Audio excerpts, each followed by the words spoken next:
Unamo-nos e o povo saberá obedecer. Olá, sejam muito bem-vindos ao canal Liber Audiolivro. Eu sou a Giovana e hoje vou ler a quinta parte da obra O Alienista de Machado de Assis. Vamos à leitura.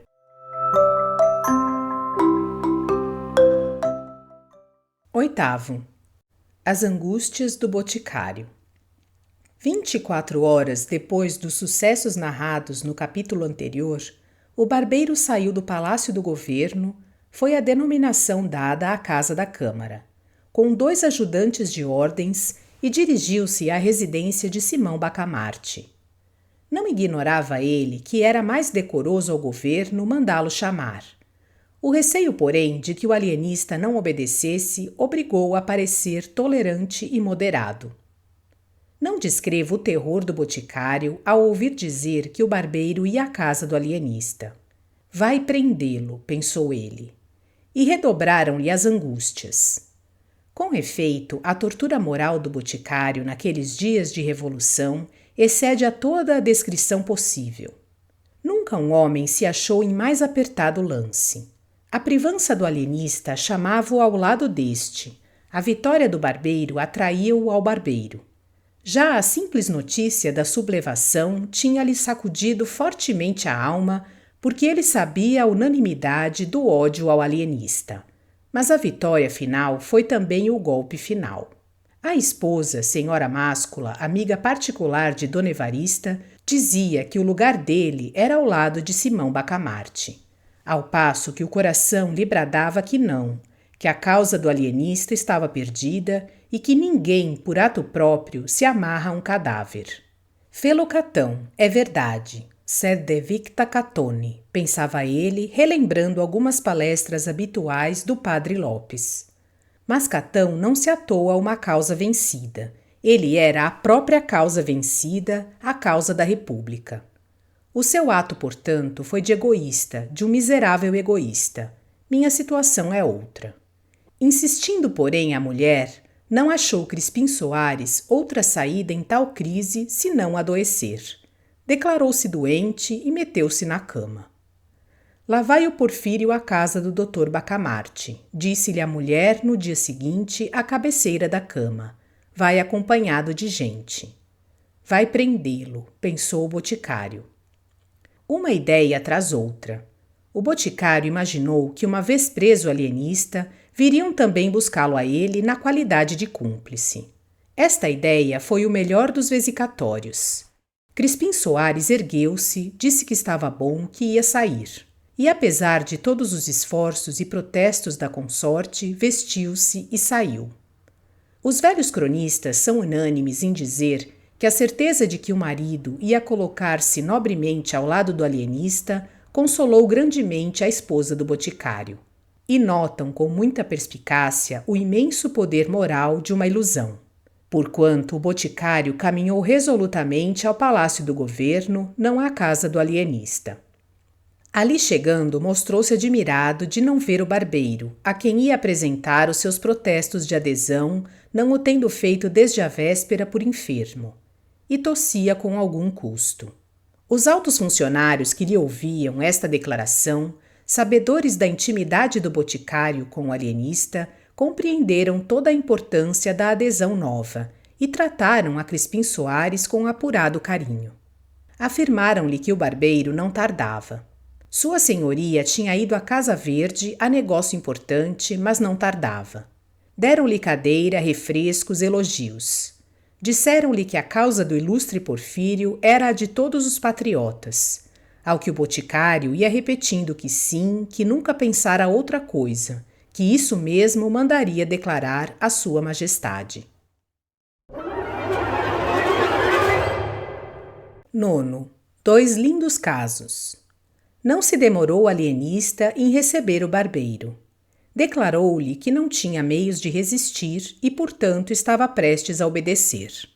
Só uma coisa pedia, é que o não constrangesse a assistir pessoalmente à destruição da Casa Verde. Engana-se Vossa Senhoria, disse o barbeiro, depois de alguma pausa. Engana-se em atribuir ao governo intenções vandálicas. Com razão ou sem ela, a opinião crê que a maior parte dos doidos ali metidos estão em seu perfeito juízo, mas o governo reconhece que a questão é puramente científica e não cogita em resolver com posturas as questões científicas. Demais, a Casa Verde é uma instituição pública. Tal a aceitamos das mãos da Câmara dissolvida.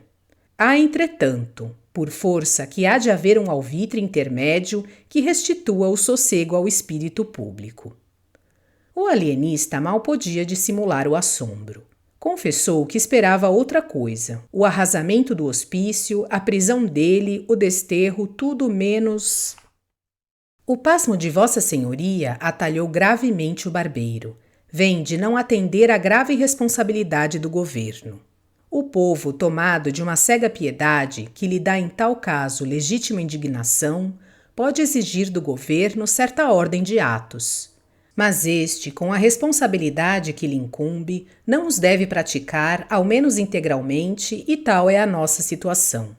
A generosa revolução que ontem derrubou uma Câmara vilipendiada e corrupta pediu em altos brados o arrasamento da Casa Verde. Mas pode entrar no ânimo do governo eliminar a loucura? Não. E se o governo não a pode eliminar, está ao menos apto para discriminá-la, reconhecê-la? Também não. É matéria de ciência. Logo, em assunto tão melindroso, o governo não pode, não deve, não quer dispensar o concurso de Vossa Senhoria. O que lhe pede é que, de certa maneira, demos alguma satisfação ao povo. Unamo-nos e o povo saberá obedecer.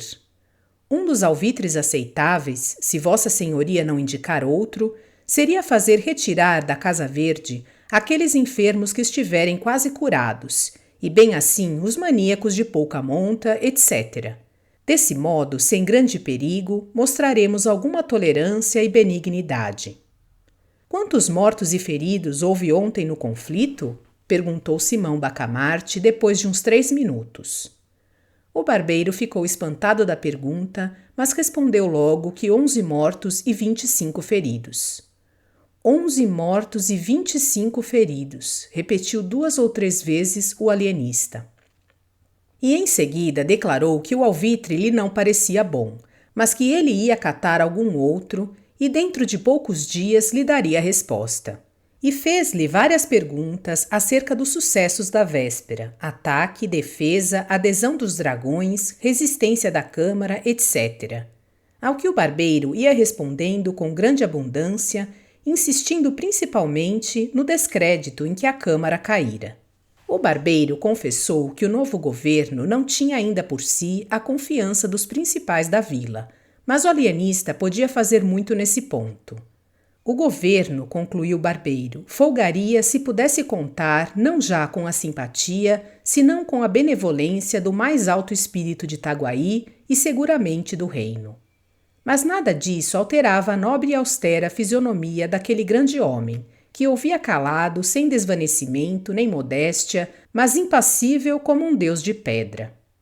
11 mortos e 25 feridos, repetiu o alienista depois de acompanhar o barbeiro até a porta. Eis aí 2 lindos casos de doença cerebral.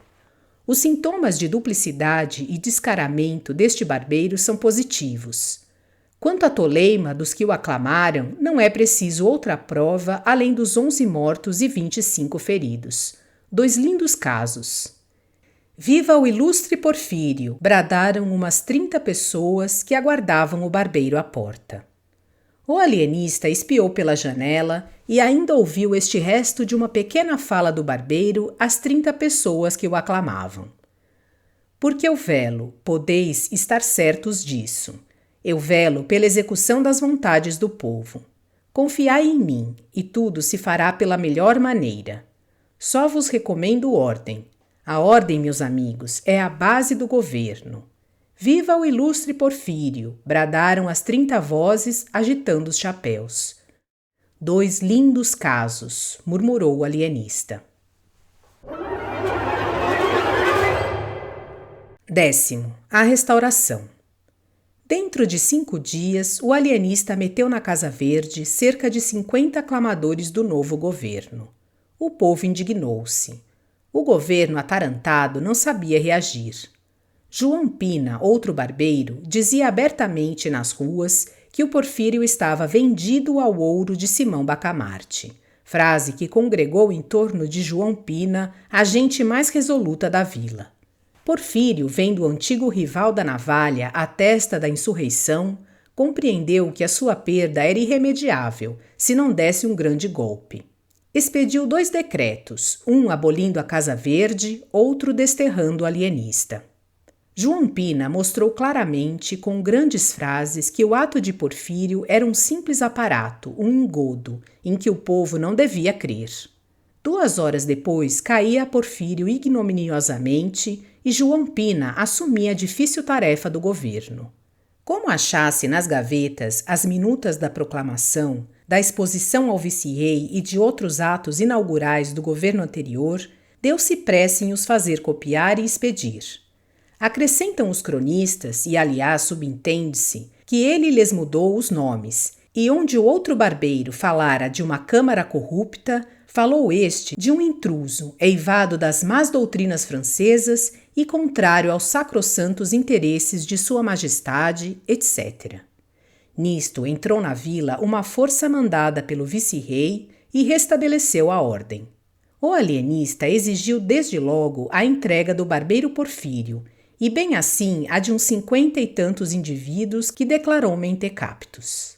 E não só lhe deram esses, como afiançaram entregar-lhe mais 19 sequazes do barbeiro que convalesciam das feridas apanhadas na primeira rebelião.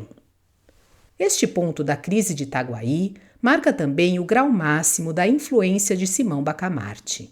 Tudo quanto quis deu-se-lhe. E uma das mais vivas provas do poder do ilustre médico achamo-la na prontidão com que os vereadores, restituídos a seus lugares, consentiram em que Sebastião Freitas também fosse recolhido ao hospício. O alienista, sabendo da extraordinária inconsistência das opiniões desse vereador, entendeu que era um caso patológico e pediu-o. A mesma coisa aconteceu ao boticário. O alienista, desde que lhe falaram da momentânea adesão de Crispim Soares à rebelião dos canjicas, comparou à aprovação que sempre recebera dele ainda na véspera e mandou capturá-lo. Crispim Soares não negou o fato, mas explicou-o dizendo que cedera a um movimento de terror, ao ver a rebelião triunfante, e deu como prova a ausência de nenhum outro ato seu, acrescentando que voltara logo à cama doente. Simão Bacamarte não o contrariou. Disse, porém, aos circunstantes que o terror também é pai da loucura e que o caso de Crispim Soares lhe parecia dos mais caracterizados. Mas a prova mais evidente da influência de Simão Bacamarte foi a docilidade com que a Câmara lhe entregou o próprio presidente. Este digno magistrado tinha declarado em plena sessão que não se contentava para lavá-lo da afronta dos canjicas com menos de 30 almudes de sangue. Palavra que chegou aos ouvidos do alienista por boca do secretário da Câmara, entusiasmado de tamanha energia. Simão Bacamarte começou por meter o secretário na Casa Verde e foi dali à Câmara, a qual declarou que o presidente estava padecendo da demência dos touros, um gênero que ele pretendia estudar com grande vantagem para os povos. A Câmara, a princípio, hesitou, mas acabou cedendo. Daí em diante foi uma coleta desenfreada. Um homem não podia dar nascença ou curso à mais simples mentira do mundo, ainda daquelas que aproveitam ao inventor ou divulgador, que não fosse logo metido na Casa Verde. Tudo era loucura. Os cultores de enigmas, os fabricantes de charadas, de anagramas, os maldizentes, os curiosos da vida alheia, os que põem todo o seu cuidado na tafularia, um ou outro almotassé enfunado, ninguém escapava aos emissários do alienista. Ele respeitava as namoradas e não poupava as namoradeiras, dizendo que as primeiras cediam a um impulso natural e as segundas a um vício. Se um homem era avaro ou pródigo, ia do mesmo modo para a Casa Verde. Daí a alegação de que não havia regra para a completa sanidade mental. Alguns cronistas creem que Simão Bacamarte nem sempre procedia com lisura e citam em abono da afirmação, que não sei se pode ser aceita, o fato de ter alcançado da Câmara uma postura autorizando o uso de um anel de prata no dedo polegar da mão esquerda, a toda a pessoa que, sem outra prova documental ou tradicional, declarasse ter nas veias 2 ou 3 onças de sangue godo. Dizem esses cronistas que o fim secreto da insinuação à Câmara foi enriquecer um ourives, amigo e compadre dele. Mas, conquanto seja certo que o ourives viu prosperar o negócio depois da nova ordenação municipal, não o é menos que essa postura deu à Casa Verde uma multidão de inquilinos. Pelo que não se pode definir, sem temeridade, o verdadeiro fim do ilustre médico. Quanto à razão determinativa da captura e aposentação na Casa Verde de todos quantos usaram do anel, é um dos pontos mais obscuros da história de Itaguaí. A opinião mais verossímil é que eles foram recolhidos por andarem a gesticular à toa, nas ruas, em casa, na igreja. Ninguém ignora que os doidos gesticulam muito. Em todo caso, é uma simples conjetura. De positivo nada há. Onde é que este homem vai parar? Diziam os principais da terra. Ah, se nós tivéssemos apoiado os canjicas! Um dia de manhã, dia em que a Câmara devia dar um grande baile, a vila inteira ficou abalada com a notícia de que a própria esposa do alienista fora metida na Casa Verde. Ninguém acreditou. Devia ser invenção de algum gaiato. E não era. Era a verdade pura. Dona Evarista fora recolhida às 2 da noite. O padre Lopes correu ao alienista e interrogou-o discretamente acerca do fato. Já há algum tempo que eu desconfiava, disse gravemente o marido. A modéstia com que ela vivera em ambos os matrimônios não podia conciliar-se com o furor das sedas, veludos, rendas e pedras preciosas que manifestou logo que voltou do Rio de Janeiro. Desde então comecei a observá-la. Suas conversas eram todas sobre esses objetos. Se eu lhe falava das antigas cortes, inquiria logo da forma dos vestidos das damas. Se uma senhora a visitava na minha ausência, antes de me dizer o objeto da visita, descrevia-me o trajo, aprovando umas coisas e censurando outras. Um dia, creio que Vossa Reverendíssima há de lembrar-se, propôs-se a fazer anualmente um vestido para a imagem de Nossa Senhora da Matriz. Tudo isto eram sintomas graves. Esta noite, porém, declarou-se a total demência. Tinha escolhido, preparado e enfeitado o vestuário que levaria ao baile da Câmara Municipal. Só hesitava entre um colar de granada e outro de safira. Anteontem perguntou-me qual deles levaria. Respondi-lhe que um ou outro lhe ficava bem. Ontem repetiu a pergunta ao almoço. Pouco depois de jantar, fui achá-la calada e pensativa. Que tem? Perguntei-lhe. Queria levar o colar de granada, mas acho o de safira tão bonito. Pois leve o de safira. Ah, mas onde fica o de granada? Enfim, passou a tarde sem novidade. Ceamos e deitamo-nos. Alta noite, seria 1h30, acordo e não a vejo. Levanto-me, vou ao quarto de vestir, acho-a diante dos 2 colares, ensaiando-os ao espelho, ora um, ora outro. Era evidente a demência, recolhi-a logo. O padre Lopes não se satisfez com a resposta, mas não objetou nada. O alienista, porém, percebeu e explicou-lhe que o caso de Dona Evarista era de mania suntuária, não incurável e, em todo caso, digno de estudo. Conto pô-la boa dentro de 6 semanas, concluiu ele. A abnegação do ilustre médico deu-lhe grande realce. Conjeturas, invenções, desconfianças, tudo caiu por terra, desde que ele não duvidou recolher à Casa Verde a própria mulher, a quem amava com todas as forças da alma. Ninguém mais tinha o direito de resistir-lhe, menos ainda o de atribuir-lhe intuitos alheios à ciência. Era um grande homem austero, Hipócrates forrado de catão. 11º. O assombro de Itaguaí. E agora prepare-se o leitor para o mesmo assombro em que ficou a vila ao saber um dia que os loucos da Casa Verde iam todos ser postos na rua. Todos? Todos. É impossível. Alguns sim, mas todos... Todos. Assim o disse ele no ofício que mandou hoje de manhã à Câmara. De fato, o alienista oficiara a Câmara expondo, primeiro, que verificara das estatísticas da Vila e da Casa Verde que 4/5 da população estavam aposentados naquele estabelecimento. Segundo, que esta deslocação de população levara-o a examinar os fundamentos da sua teoria das moléstias cerebrais, teoria que excluía do domínio da razão todos os casos em que o equilíbrio das faculdades não fosse perfeito e absoluto. Terceiro, que desse exame e do fato estatístico resultara para ele a convicção de que a verdadeira doutrina não era aquela, mas a oposta, e, portanto, que se devia admitir como normal e exemplar o desequilíbrio das faculdades e, como hipóteses patológicas, todos os casos em que aquele equilíbrio fosse ininterrupto. Quarto, que à vista disso declarava à Câmara que ia dar liberdade aos reclusos da Casa Verde e agasalhar nela as pessoas que se achassem nas condições agora expostas.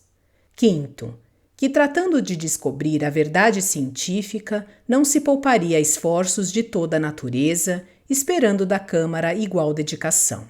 Sexto, que restituía à Câmara e aos particulares a soma do estipêndio recebido para alojamento dos supostos loucos, descontada a parte efetivamente gasta com a alimentação, roupa, etc., o que a Câmara mandaria verificar nos livros e arcas da Casa Verde. O assombro de Itaguaí foi grande. Não foi menor a alegria dos parentes e amigos dos reclusos. Jantares, danças, luminárias, músicas, tudo houve para celebrar tão fausto acontecimento. Não descrevo as festas por não interessarem ao nosso propósito, mas foram esplêndidas, tocantes e prolongadas. E vão assim as coisas humanas. No meio do regozijo produzido pelo ofício de Simão Bacamarte, ninguém advertia, na frase final do 4º parágrafo, uma frase cheia de experiências futuras. Desejo que tenham gostado da leitura desta parte da obra O Alienista, do escritor Machado de Assis. Obrigada por sua companhia e até a próxima.